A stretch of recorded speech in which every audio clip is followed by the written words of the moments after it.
আমরা জাতীয় নাগরিক পার্টি এনসিপির উত্তরাঞ্চলের 32টি জেলার মধ্যে 20টি জেলার আহ্বায়ক কমিটি হয়েছে এবং আমরা আশা করছি ডিসেম্বরের মধ্যে বাংলাদেশের প্রত্যেকটি ওয়ার্ড পর্যন্ত এনসিপির আহ্বায়ক কমিটি হবে। আমরা মনে করি আগামী নির্বাচনে শক্তিশালী অবস্থান ধরে রেখে সংসদে জনগণের প্রতিনিধিত্ব করার জন্য এনসিপির সাংগঠনিক ভিত্তিকে শক্তিশালী করা অনেক বেশি গুরুত্বপূর্ণ। সেই লক্ষ্যে আমাদের উত্তরাঞ্চল এবং দক্ষিণাঞ্চলে আমাদের এই কমিটি গঠনের প্রক্রিয়াটি চলছে।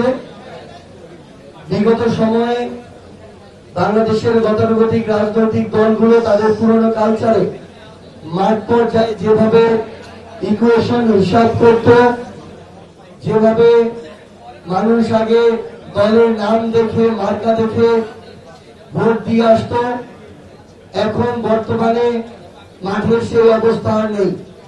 এখনো যারা পুরাতন রাজনৈতিক কালচারের উপরে আস্থা রেখে মনে করছেন যে শুধুমাত্র নির্বাচনের কয়েকদিন আগে আবারও মাঠে গিয়ে আপনারা জিতে আসবেন, যেটা আপনারা পূর্বে করতে পেরেছিলেন, আপনাদেরকে আমরা বলতে চাই যে সময় থাকতে আপনারা মাঠে গিয়ে জনগণের কথা শুনুন, জনগণ কি বলে সেটা বোঝার চেষ্টা করুন।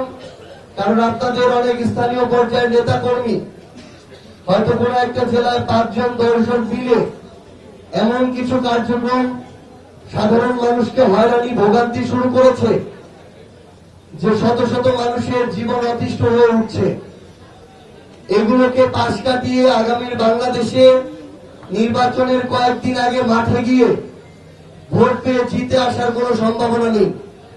আমরা আপনাদেরকে আহ্বান করব, আপনারা মাঠে যান এবং আমরা আমাদের জায়গা থেকে এনসিপির যারা নেতাকর্মী আছেন তারা যেভাবে মাঠে যাচ্ছেন কাজ করছেন, আমরা আশাবাদী যে আগামীতে মাঠ পর্যায়ে বাংলাদেশের মানুষ আর কোন দল কিংবা মার্কার প্রতি অন্ধ থাকবে না। সেই সময় 24-এর অভ্যুত্থানের মধ্য দিয়ে শেষ হয়ে গিয়েছে এবং আমরা প্রত্যাশা করছি যে আগামীতে মানুষ ওই বয়সের মধ্যে সীমাবদ্ধ থেকে, মার্কার মধ্যে সীমাবদ্ধ থেকে, পুরাতন দলের মধ্যে সীমাবদ্ধ থেকে কাউকে বিজয়ী করে আনবে।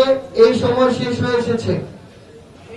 আমরা মনে করি যে মানুষ এখন আর কে কত বড় পরিবারের ছিল, কার রাজনৈতিক ব্যাকগ্রাউন্ড কত বড় ছিল, এগুলোর দিকে না তাকিয়ে জনমুখী যারা নেতৃত্ব রয়েছেন তারা তরুণ প্রজন্মের প্রতিনিধি হলেও তাদেরকে সামনে রেখে, তাদের উপরে আস্থা রেখে ব্যালট বিপ্লবের মধ্য দিয়ে আগামী সংসদে পাঠাবেন।